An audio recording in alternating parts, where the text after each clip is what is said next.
Hey, my name is Jonathan Harrell. I am a graduate student at Georgia Southwestern State University. The course I'm currently taking is Readings in Middle Grade Education. This video is Article 2, 321 Reflection. The article that I am reflecting on is called Teacher Perceptions of Differentiated Instruction in a Standards-Based Grading Middle School. The author is Marissa Williams. It was published in Educational Research Theory and Practice, Volume 34, Issue 1, pages 129 through 150. All right, so after reading the article that Williams wrote in 2023, the three things that I learned, firstly, I noticed that teachers really had mixed feelings about how differentiated instruction and standards-based grading work together. Some felt like they supported each other, where the differentiation helped meet kids where they were, and the grading-based standards actually showed what the kids had actually learned. But some of the teachers felt frustrated, especially when it came to the state testing, which I can completely understand. I think most teachers can. They said that they could change up the lessons, homework, classwork for different learners, but at the end of the day, it all comes down to what everyone makes on the big test. I feel the same way. Sometimes I can differentiate in my classroom, but do the kids know the standards? Because that's what they're going to be tested on, and that's what I'm going to be looked at when it comes down to the end of the school year. That made them feel like all their hard work didn't always line up, because sometimes how the students were evaluated. And that also goes with what level of student you have. Where's the student at when they come to you? Are they already performing well? For me, I'm an 8th grade math teacher. When students come in, a lot of times they're not up to par on 7th grade standards. I have to reteach 6th, 7th, sometimes even 5th grade standards just to get to the 8th grade standards that we're held responsible for in providing that education, and the kids are tested over that standard. While differentiation helps meet them there, at the end of the school year, they may have learned, but did they learn the 8th grade content? The second thing that I got from the article was that teachers really focused on student growth. They all agreed that if you don't meet students at their level, then you can't help them improve. Agree 1000%. It's very difficult in my content area to push forward, provide additional rigor with 8th grade math standards if students aren't capable of doing the prerequisite material needed. If they don't have the prerequisite knowledge, I can't go past that. I cannot provide the 8th grade education because they don't have the background knowledge. A couple of the teachers in the article even said that when students get work that's way too hard, they shut down. I've seen that. It's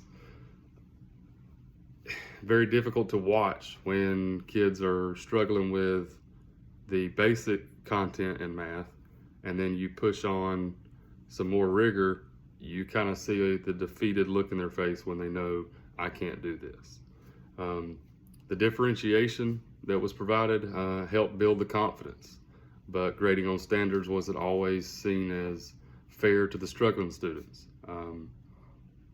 I agree with that as well. The hyper focus on standards-based grading is difficult when students aren't able to prove mastery of standards in earlier school years, and now all of a sudden they're tested again on 8th grade years. And how can I prove mastery for 8th grade when I can't prove mastery for 7th grade? But the article goes a little further into it. Some teachers from the article were worried that the students just stayed stuck at the lowest level no matter what, no matter how hard they tried, and I can see that on a daily basis. I have to differentiate with multiple classrooms, inside multiple classrooms with multiple groups. It's difficult to be able to really push the standard that you're trying to teach when some students don't have any of the basic knowledge needed to even progress through it. For example, I am teaching multi-step equations right now.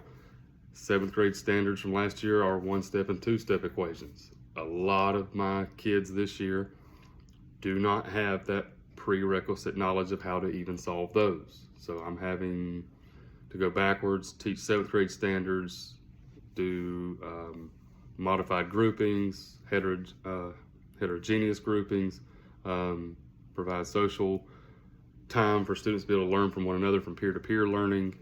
It's not just a cookie cutter, here's what differentiation looks like. You kind of have to go in and see and then meet the kids where they are. The third thing I picked up from the article was that I learned how much outside expectations, like state testing, shape what teachers actually do. A lot of them said that they felt pressure to mimic the test in their own classroom assessments, and I understand that. Especially in math, you kind of want to see what the equations look like or what the problems look like in order to provide the education that you know the kids will need to be able to see that and be able to adjust to it when it gets there. But a lot of times it meant that they didn't use differentiation strategies that they wanted to. They focused more along, hey, we got to teach the kids this. They need to be able to answer these types of questions, so we need to focus on showing them these types of questions instead of building that base layer with differentiation and trying to meet them where they are. It was like, let's go ahead and try to get them to understand how to take this test. It really showed the tension between wanting to be flexible with your teaching and student-centered, and then having to prepare kids for a test. And it doesn't always allow for that. We don't have a lot of time for that. You could just read a lot of the frustrations, and a lot of the frustrations I could understand, and I feel in my own classroom, in my own school at times. Now, when it comes down to the two things I would like to implement, one is a focus on student growth. I can completely understand and sympathize with people, and I'm probably guilty of focusing on, can a student pass a test? Can a student provide this type of grade? Instead of focusing on, is my student growing? Are they getting better?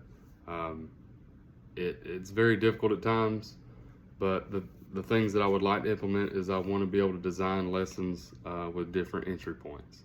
I have students come in with different entry points on different contents. I may teach, for instance, multi-step equations, and I may have this, student A come in and they're struggling with prerequisite knowledge from 7th grade. And then we get to the next subject matter where it might be scatter plots, and they're right on target, but someone else who was right on target last standard is now behind. So I want to be able to try to implement lesson structures where I can determine where the kids are at rapidly and be able to adjust so that kids can all work toward the same standard, but at a level that makes sense for them. Instead of just, this is where everybody has to be. This is everywhere where everybody needs to be. This is where you all should be. And then just moving on. It's kind of like more modified for each individual person. That way everyone can feel some success, because I think it's very important for kids, especially middle school kids, to be able to feel success moving forward, knowing what the next standard is going to be. And you tend to get more motivation when you find success. Nobody wants to continue with something if all they do is just fail. But providing some success for students, especially those that aren't on level, can motivate them to work harder, motivate them to get more improvement, show more growth. The second thing is the grading. I really like the idea of grades reflecting what the students actually know. A lot of my tests are multiple choice, fill in the blank. It might be a little more difficult in math, but I want to be able to try to find some types of ways to grade assignments a little differently, where it's not all just that type of assignment. For instance, I want to be able to try to separate the effort and the mastery. Like, for instance, I teach inclusion students, I also teach remedial students, and I teach general education students. I'd like to be able to determine how to adjust grading from one of those classes to the next. If I have a general ed classroom, I'd like to be able to kind of stick more strictly to the normal grading system. But if I'm in my remedial class, if a student's providing a lot of effort and is getting better, I want that grade to be able to reflect it. I think grades will make more sense to both me and my students when they are that way. Because from what I've noticed over the past few years of teaching is, if you don't have success, you're not going to continue to try. And unfortunately, in the past, I've had students who I possibly could have helped knowing some of this information and being able to adjust, but not knowing how to do it. And it was just, here's the grade, move on. The one adjustment that if there was just one adjustment, but the one adjustment that I would make after reading this article would be changing how I do my assessments. Instead of just relying on traditional tests, I'd like to be able to give students different ways to show that they know the content and show that they've learned something. Examples of that might be projects or like written reflections. It's difficult to do in math, but you may be able to have them, like, write out the steps of how would you have solved this multi-step equation, or explain how this particular student got this particular part of the multi-step equation wrong. Or even just do like some group activities that I can grade with a rubric. As long as I'm walking around, I'm seeing students participate, and then I'm seeing them say the things to their peers that they're supposed to. Maybe that could be a way to grade, to show some of the students that struggle with that independent practice, hey, they can explain, talk about, and justify the reasonings behind why they do the things they do in math. That way, kids that do struggle with test anxiety, which I was one of those kind of kids that when it came time for test, I would struggle and doubt myself instead of just remain confident on what I knew. But it gives those kids that do struggle with that a way to demonstrate their understanding. And the advanced students can push themselves to show deeper learning or higher order thinking skills. I think this would help all of my students, not just a few of them. Or not just one group or one class period.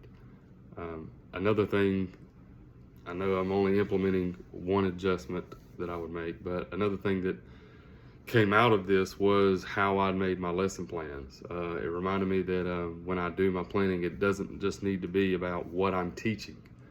It should also be what students are going to have to show me in order to prove they've learned something. If I build a more flexible then I can get, if I'm building more flexible, then I can get a clearer picture of what students know, instead of how did they do on this assignment? Did they get it right? Did they get it wrong? They can explain things a little better. It's going to take some adjustment. I'm going to have to do a little bit more research on it, but that's the main thing I picked up from the article that I want to implement. Just providing my students with another opportunity or another way to show that they understand what I'm teaching and what they should be learning, and that I can connect to the standards. Thank you for your time. Again, my name is Jonathan Harrell. This is my Article 2 321 reflection for readings in middle grade. Thanks again.